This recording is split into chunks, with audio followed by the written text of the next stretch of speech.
500 গ্রাম boneless chicken নিয়েছি, এরকম ছোট ছোট পিস করে। 1 চামচ লেবুর রস দিয়ে দেব, 1 চামচ আদা, 1 চামচ রসুন একসঙ্গে পেস্ট করে নিয়েছি। চিলি সস,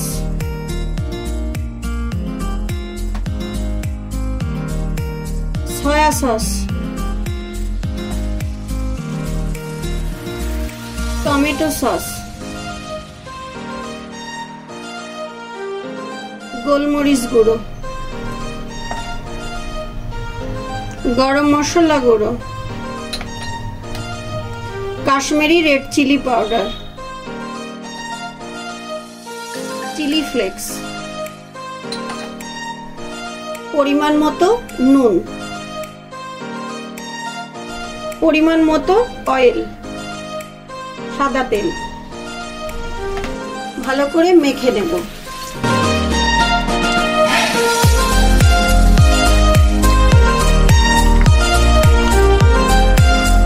হয়ে গেছে, এবার আমি 30 মিনিটের জন্য রেস্টে রাখবো।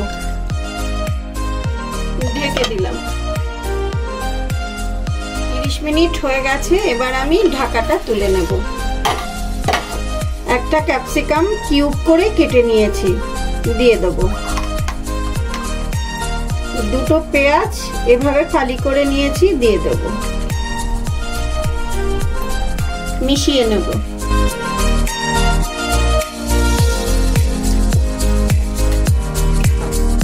ভালো করে এর সঙ্গে মেখে 10 মিনিটের জন্য রেস্টে দেব।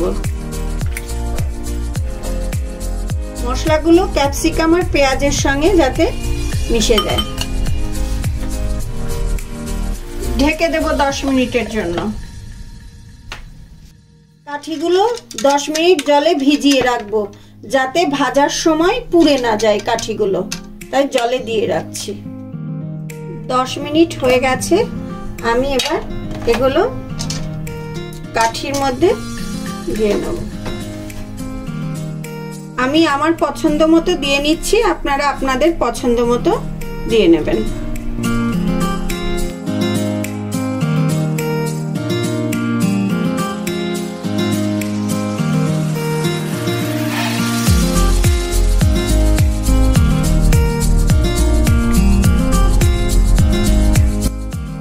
আমি এভাবে করে নিলাম, বাকিগুলো এভাবে করে নিচ্ছি।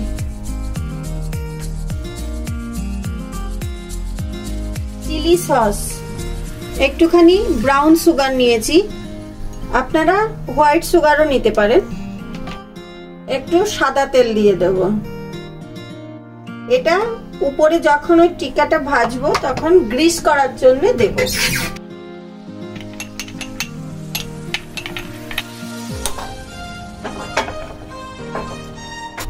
তেল দিয়ে দেব, সাদা তেল। তেল গরম হয়ে গেছে, এবার আমি একে একে দিতে থাকবো।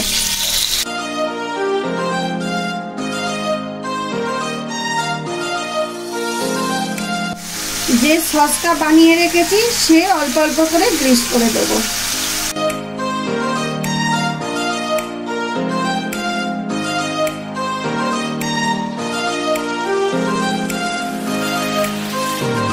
আমার চিকেন শাসলিক রেডি হয়ে গেছে। বাড়িতে একবার হলেও ট্রাই করে দেখবেন, কমেন্ট করে জানাবেন, আমার চ্যানেলটিকে সাবস্ক্রাইব করবেন। পাশে থাকার জন্য ধন্যবাদ। টাটা বন্ধুরা।